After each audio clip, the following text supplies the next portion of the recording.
I'll never forget the day we found out the truth about Mrs. Thompson. But to really understand what happened, I need to take you back to the beginning. Back to when she first walked into our lives, and we were too blind and cruel to see what was right in front of us. Mrs. Thompson arrived at Lincoln Heights High School on a cold September morning 12 years before everything changed. She was 55 then, with gray hair she wore in a simple bun, thick glasses that magnified her tired brown eyes, and a collection of cardigans that looked like they came from a thrift store clearance rack. She drove a beat-up 1998 Honda Civic with a dented bumper, rust spots on the doors, and a passenger window that didn't roll down anymore. The administration assigned her to room 114, the smallest classroom at the very end of C hallway, tucked away where nobody had to see or hear what happened there. That room was where they sent the remedial math students, the troublemakers, the chronic absentees, the kids with anger management issues and learning disabilities and home situations so complicated that showing up to school at all was an achievement. The ones who had been shuffled from classroom to classroom until they landed there, in that cramped space with water-stained ceiling tiles and flickering fluorescent lights. The ones everyone else had completely given up on. Mrs. Thompson taught basic algebra to 17-year-olds who couldn't multiply fractions. She explained percentages to kids who'd never passed a math test in their entire lives. She stayed patient when students threw tantrums, when they cursed at her, when they slammed books on desks and stormed out mid-lesson. She never raised her voice, never sent anyone to the principal's office, never gave up on a single person, no matter how many times they gave up on themselves. And we treated her like absolute garbage. We thought she was a complete joke from day one. She'd forget our names mid-sentence, calling Marcus Matthew and Jessica Jennifer, even after months of correction. She'd repeat the same lessons twice in 1 week, sometimes starting problem number 7 on Tuesday and then teaching again on Thursday, like it was brand new material. She'd fall asleep during study hall with her reading glasses sliding down her nose, her head tilted back, soft snoring sounds filling the quiet room, while kids passed notes and scrolled through their phones. Kids would steal her lunch money right off her desk while she wrote equations on the whiteboard, her back turned, completely oblivious. They put thumbtacks on her chair and watch her jump when she sat down, then apologize profusely while everyone laughed. They'd change her computer wallpaper to embarrassing photos. They'd hide her teaching materials. They'd set her classroom clock ahead so she'd dismiss class early and get confused when the bell didn't ring. But the worst part was the videos. Kids would record her most confused moments on their phones. The time she forgot what day it was and marked everyone absent by mistake. The time she called a student up to the board and then couldn't remember why. The time she started crying during a lesson because she'd lost her place in the textbook and couldn't figure out what page she was supposed to be on. They'd post these videos online for thousands of strangers to mock and share and turn into cruel memes. The videos would get hundreds of thousands of views, each one accompanied by comments that were more vicious than the last. This is who's teaching our kids? No wonder America is falling behind. Someone please retire this old lady before she forgets how to breathe. I'd rather teach myself math from YouTube than listen to this confused grandma for 5 minutes. The comments section was an endless stream of mockery, and none of us did anything to stop it. We participated. We laughed. We shared the videos with our friends and watched the view counts climb higher and higher. Marcus Davis was her biggest tormentor, and I'm ashamed to say I was right there beside him for most of it. Marcus was 16 years old, 6 feet tall, with an athletic build he'd developed playing street basketball since he was 8. He had dark brown skin, a fade haircut he kept perfectly lined up, and brown eyes that could switch from charming to cold in half a second. He sat in the back corner of room 114, surrounded by his crew of friends who treated his every word like gospel. Marcus would throw crumpled paper balls at Mrs. Thompson's gray hair during lessons, trying to land them in her bun while she worked through equations on the board. He'd blast trap music from his phone during her lectures, forcing her to speak louder and louder until her voice went hoarse. He'd openly mock her trembling hands in front of everyone, holding up his own hands in an exaggerated shake while his friends died laughing. He'd make jokes about her age, her clothes, her car, her confusion, everything about her that he could weaponize for a cheap laugh and social status. And Mrs. Thompson? She just blinked slowly behind those thick glasses, her expression never changing from that patient, exhausted kindness. She'd offer that tired smile that never quite reached her eyes and say in her soft voice that barely carried to the back of the room, "That's all right, honey. That's perfectly fine. You're just having a difficult day. Now, let's all try problem number 4 together, shall we?" She never fought back, never defended herself. herself, never showed anger or frustration or hurt, even though we all knew we were hurting her. She just absorbed it all like a punching bag and kept showing up every single day, kept trying to teach us math, kept believing that somewhere underneath our cruelty, we were still worth saving. I remember one particular afternoon in late October, about 4 months before everything changed. Marcus had been especially brutal that day, making fun of the way Mrs. Thompson's hand shook when she held the dry erase marker. She dropped it twice while writing an equation, and each time Marcus had launched into this elaborate performance, pretending to have a seizure at his desk while his friends recorded it on their phones. Mrs. Thompson had finally set down the marker and turned to face the class. Her eyes were watery behind her glasses, and for a moment, I thought she might actually cry in front of all of us. The room went quiet. Even Marcus stopped his performance, sensing something different in the air. "I know I'm not the teacher you wanted," Mrs. Thompson said quietly. "I know I make mistakes and forget things, and probably seem very old and confused to all of you, but I want you to know something important. I see potential in every single one of you. I see intelligence and creativity and strength that the world keeps telling you doesn't exist. And I'm not going anywhere. I'm going to keep showing up, keep teaching, keep believing in you, whether you believe in yourselves or not." The room stayed silent for maybe 5 seconds. Then Marcus slow clapped, breaking the moment completely. "That was beautiful, Mrs. T," he said sarcastically. "Really touching. You should put that speech on YouTube. Might go viral." Everyone laughed. The moment shattered. Mrs. Thompson turned back to the whiteboard and continued the lesson like nothing had happened, her hands still trembling as she wrote. That was who we were. That was what we did to her day after day, week after week, month after month. Then February came, and everything changed in ways none of us could have predicted. Marcus got arrested on a Tuesday night. Armed robbery at a quick-stop convenience store on 5th Street, just 6 blocks from the school. He'd walked in wearing a ski mask and a dark hoodie, pointed a 9mm handgun at the terrified clerk behind the counter, and demanded all the money from the register. $347. That's what Marcus threw his entire future away for. $347, and whatever desperation or stupidity or bad influence had convinced him this was his only option. The whole thing was caught on the store's security cameras. Crystal clear footage of Marcus's height, his build, his voice, his mannerisms. The police identified him within 6 hours. They arrested him at his apartment at 3 in the morning, pulling him out of bed while his mother screamed and his 2 younger siblings watched from the hallway, terrified and crying. Marcus was 16, but the district attorney's office charged him as an adult. Armed robbery with a deadly weapon, facing 15 years minimum in state prison. Maybe 20 if the judge wanted to make an example of him. His future, whatever small chance at redemption he might have had, was effectively over before it began. Nobody at Lincoln Heights High School was surprised when the news spread. Just another kid headed nowhere fast, everyone said. Another statistic to add to the neighborhood's growing list of young men lost to violence and prison. Teachers shook their heads in the faculty lounge. Students gossiped in the hallways. The principal made a brief announcement about making good choices and how the school offered counseling resources for anyone who needed to talk. Marcus's mother, Patricia Davis, was a 34-year-old single mom working 2 jobs just to keep their family in a cramped 2-bedroom apartment. She was a home health aide during the day and a gas station cashier 3 nights a week. She couldn't afford a lawyer. She could barely afford groceries. The court assigned Marcus an overworked public defender named Jim Chun, who handled 73 active cases and had maybe 15 minutes to dedicate to Marcus's defense before his arraignment. The bail hearing was set for Thursday afternoon. Marcus would appear before Judge Catherine Morrison, who had a reputation for being tough on violent crime and unsympathetic to sob stories about difficult circumstances. Everyone expected bail to be set impossibly high if it was offered at all. Marcus would sit in county jail until his trial, which could take 6 to 9 months given the court's backlog. By then, the public defender would have convinced him to take a plea deal. Plead guilty to armed robbery, accept 12 years, get out in 8 with good behavior if he was lucky. That was the script. That was how these stories always ended in our neighborhood. But that's not what happened. Thursday afternoon arrived, and the courtroom was nearly empty for Marcus's arraignment. His mother sat in the front row, her eyes red from 2 days of constant crying, wearing her work scrubs because she'd come straight from a shift. 2 of Marcus's friends from school showed up, sitting in the back, mostly out of curiosity. A bored-looking court reporter. The prosecutor prosecutor, a sharp woman in her 40s named Amanda Chun. The public defender, Jim Chun, looking exhausted and underprepared. Judge Morrison, reviewing paperwork with a stern expression. And then, just as the bailiff was about to bring Marcus out, the courtroom door opened one more time. Mrs. Thompson walked in. She was wearing her usual outfit, a pale blue cardigan with a small coffee stain on the sleeve, a simple floral dress that hung loosely on her thin frame, those same thick glasses, those same worn-out shoes with the scuffed toes. She carried her oversized purse, the fake leather one with a broken zipper that she'd brought to school every single day for years. She walked slowly down the aisle, her movements careful and deliberate, and sat down right next to Patricia Davis in the front row. Patricia looked at her in confusion, clearly not recognizing this elderly white woman from her son's school. "I'm here for Marcus," Mrs. Thompson said quietly, patting Patricia's hand. "Everything's going to be all right." The arraignment proceeded. Marcus was brought out in an orange jumpsuit and handcuffs, looking smaller and more scared than I'd ever seen him. His eyes found his mother immediately, then flickered with surprise when he saw Mrs. Thompson sitting beside her. The prosecutor requested bail be set at $100,000, citing the serious nature of the crime and Marcus's risk as a flight risk. The public defender gave a half-hearted argument about Marcus's ties to the community and his status as a first-time offender. Judge Morrison looked unimpressed with both presentations. Bail is set at $50,000, Judge Morrison announced. Cash or bond. Next case, $50,000, an impossible amount for Patricia Davis, who probably didn't have $50 in savings after paying rent and utilities and feeding 3 kids on 2 minimum wage incomes. Marcus's shoulders slumped. His mother started crying again, quiet sobs that shook her whole body. The bailiff moved to escort Marcus back to holding. That's when Mrs. Thompson stood up. "Your Honor," she said in her soft, trembling voice, "I'd like to post bail for Marcus Davis." The courtroom went completely silent. Even Judge Morrison looked up from her paperwork, eyebrows raised. "Ma'am," the judge said slowly, "do you understand that bail is set at $50,000? "Yes, Your Honor," Mrs. Thompson replied. "I understand perfectly." She reached into her oversized purse and pulled out a large manila envelope. She walked up to the bailiff with her shuffling gait and handed it over. The bailiff opened it, looked inside, and his eyes went wide. "Your Honor," the bailiff said, his voice uncertain, It's cash. $50,000 in cash." The courtroom erupted in whispers. Judge Morrison looked stunned. The prosecutor stood up, clearly confused about what was happening. Marcus stared at Mrs. Thompson like she'd just materialized out of thin air. Mrs. Thompson just smiled that tired smile and said, "I believe in this young man, Your Honor. I believe he deserves a second chance." But Mrs. Thompson wasn't finished. Not even close. Over the next 2 weeks, she hired Marcus the best criminal defense attorney in the entire state. Robert Chun, no relation to the public defender, was a former prosecutor who'd switched sides and now specialized in getting reduced sentences for young offenders. He charged $300 an hour and required a $25,000 retainer just to take a case. Mrs. Thompson paid it without blinking. Then she paid another $55,000 for his full services through trial. She paid Patricia Davis's rent for 6 months in advance so the family wouldn't lose their apartment while Marcus fought his case. For $1,800, handed over in a personal check written in Mrs. Thompson's shaky handwriting. She bought groceries for Marcus's younger siblings, filling Patricia's refrigerator and pantry with more food than they'd seen in months. She paid for Marcus to see a therapist twice a week to deal with the trauma and poor decisions that had led him to that convenience store. Another $6,000. All of this from a woman who drove a beat-up Honda with a dented bumper and brought the same peanut butter sandwiches for lunch every single day. All of this from a teacher who wore the same rotation of 5 cardigans and whose classroom supplies came from the dollar store. People started asking serious questions. Students whispered in hallways. Teachers gossiped in the faculty lounge. Parents called the school administration demanding to know who this woman really was. How was Mrs. Thompson, who lived in a modest 1-bedroom apartment in a middle-class neighborhood and never took vacations or bought anything expensive, dropping money around like she was some kind of secret millionaire? The answer came out during Marcus's trial in late March. And when it did, it changed everything we thought we knew about the woman we'd spent years tormenting. tormenting. The trial lasted 3 days. Robert Shun, the expensive defense attorney, built a comprehensive case around Marcus's difficult circumstances, his lack of prior criminal record, his potential for rehabilitation, and the support system that had emerged around him. Character witnesses testified. Marcus's middle school teachers talked about his intelligence and his struggles. His basketball coach described his leadership potential. And then Mrs. Thompson took the stand. She wore a nicer outfit that day, a navy blue dress and a cardigan that actually looked new. But her hands still trembled as she was sworn in, and her voice was still soft as she answered the defense attorney's questions. Mrs. Thompson, Robert Shun said gently, "How long have you known Marcus Davis?" "For years," she replied. "Since he was in 9th grade. He's been in my remedial math class all 4 years." "And what kind of student is Marcus?" Mrs. Thompson's face softened. "Marcus is brilliant," she said simply. "He has a natural understanding of mathematical concepts that many students never develop. He sees patterns and solutions intuitively. His problem has never been intelligence. His problem has been circumstances and confidence." The prosecutor objected, calling this characterization irrelevant. Judge Morrison overruled it and told Mrs. Thompson to continue. "Marcus completed every single assignment I gave him this year," Mrs. Thompson continued. "Even when he was struggling, even when he was frustrated, he kept trying. I watched him improve from barely understanding basic algebra to solving complex equations. I watched him help other students who were struggling even more than he was. I watched him show unexpected kindness to classmates who needed it." She pulled out a folder from her bag and Robert Shun entered it as evidence. Inside were 4 years of Marcus's math assignments, tests, and quizzes, all graded, all saved, all organized chronologically to show his progress and improvement. "I saved the work of all my students," Mrs. Thompson explained, "because I believe their growth matters. I believe their efforts deserve to be recognized and remembered." The prosecutor, during cross-examination, tried to paint Mrs. Thompson as a naive old woman with a soft spot for troubled kids. She asked pointed questions about Marcus's behavior in class, his disrespect, his disruptions. "Mrs. Thompson," the prosecutor said sharply, "isn't it true that Marcus Davis has been disruptive in your classroom? That he's mocked you, disrespected you, made your job more difficult?" Mrs. Thompson was quiet for a moment. Then she said, "Yes. Marcus has been unkind to me at times. Many of my students are unkind. They're children dealing with trauma and poverty and systems that have failed them repeatedly. They express their pain in ways that sometimes hurt others. But that doesn't mean they're beyond redemption. That doesn't mean they don't deserve compassion and second chances. So you're willing to overlook his behavior?" the prosecutor pressed. "I'm willing to see the whole person, Mrs. Thompson replied firmly, her voice stronger than I'd ever heard it. "Not just their worst moments, not just their biggest mistakes. I'm willing to believe that people can change and grow and become better than their circumstances try to make them." The prosecutor had no response to that. She sat down, looking frustrated. But it was during the defense's redirect questioning that the real bombshell dropped. Robert Shun asked a seemingly simple question that changed everything. "Mrs. Thompson," he said, "the court is aware that you've posted bail for Marcus and funded his legal defense. Can you explain to the court how you're able to afford such significant financial support on a teacher's salary?" The prosecutor immediately objected, claiming the question was irrelevant to the case. But Judge Morrison, looking genuinely curious now, overruled the objection and told Mrs. Thompson to answer. Mrs. Thompson took a deep breath. Her hands were shaking more than usual, and she gripped the edge of the witness stand to steady herself. "My late husband," she said quietly, "was a software engineer and mathematician named Dr. Richard Thompson. In the late 1990s, he developed a complex algorithm for efficiently indexing and ranking web pages based on their relevance and authority. He called it the Thompson Relevance Index." She paused, and the courtroom was absolutely silent. "In 2001, my husband sold the patents for his algorithm to Google," Mrs. Thompson continued. "They integrated it into their search engine architecture. The sale price was $847 million.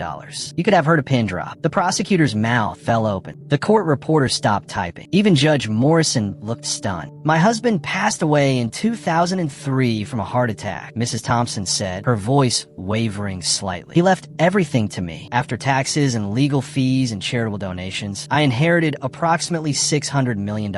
With investments and interest over the past 20 years, my current net worth is approximately $920 million. Marcus was crying in his seat at the defense table. His mother had her hand over her mouth, tears streaming down her face. Half the courtroom looked like they were in shock. "I've been teaching at Lincoln Heights High School for 12 years, Mrs. Thompson continued, "because after my husband died, I needed purpose. I needed to feel like I was was making a difference in the world. My husband and I never had children of our own, so I decided to dedicate my life to other people's children, the ones who needed someone to believe in them most. Robert Chen let that statement hang in the air for a long moment before asking his final question. Mrs. Thompson, why Marcus? Why are you investing so much in this particular young man? Mrs. Thompson looked directly at Marcus, and her tired eyes were full of a kindness so profound it hurt to witness. Because I see who he can become, she said simply, and I refuse to let one terrible mistake destroy a life full of potential. That's not justice. That's just waste. Her testimony mattered more than anyone expected. Judge Morrison, clearly moved by Mrs. Thompson's words and her commitment to Marcus's rehabilitation, gave him 3 years in a juvenile facility with extensive counseling and education programs, rather than the 15 years in adult prison the prosecution had demanded. With good behavior and successful completion of his programs, Marcus could be released in 2 years. It was a miracle, a second chance that kids like Marcus almost never receive. Mrs. Thompson smiled in the courtroom when the sentence was announced. Then she quietly gathered her things and left before anyone could swarm her with questions. 2 weeks later, on a quiet Tuesday morning in early April, Mrs. Thompson didn't show up for school. The substitute teacher who covered her classes found a note on her desk, written in her shaky handwriting. It explained that she was very sick and wouldn't be returning. It thanked the students for 4 wonderful years together. It encouraged everyone to keep trying, keep learning, keep believing in themselves. Mrs. Thompson passed away that Thursday afternoon in hospice care at St. Mary's Hospital. She was 67 years old. The cause of death was stage 4 pancreatic cancer that had metastasized to her liver and lungs. She'd been diagnosed 8 months earlier, right at the start of the school year. The doctors had given her 6 months to live, maybe 8, with aggressive treatment. She declined the aggressive treatment. She'd chosen to spend her final months teaching, working, showing up every single day for students who spent those same months mocking her, recording her, making her life miserable. Nobody knew, not the principal, not the other teachers, not a single student. She'd endured an entire year of daily torment and humiliation while her body slowly failed her, while cancer ate away at her organs, while she knew every single day might be her last. And she never said a word, never asked for sympathy, never used her illness as a shield against her cruelty. She just kept showing up, kept teaching, kept believing in us. The funeral was held on a Saturday morning at Riverside Community Church. The sanctuary, which seated 400 people, was completely full. Students, teachers, parents, former students from her 12 years at Lincoln Heights, people whose lives she'd touched in ways big and small. Marcus was there, released from the juvenile facility for the day under guard supervision. He sat in the front row next to his mother, both of them crying before the service even started. The pastor gave a brief sermon about service and sacrifice and love that asks for nothing in return. Then he invited people to share memories and tributes. That's when they read Mrs. Thompson's will, and we learned the final truth about who she really was. Mrs. Thompson had left $2 million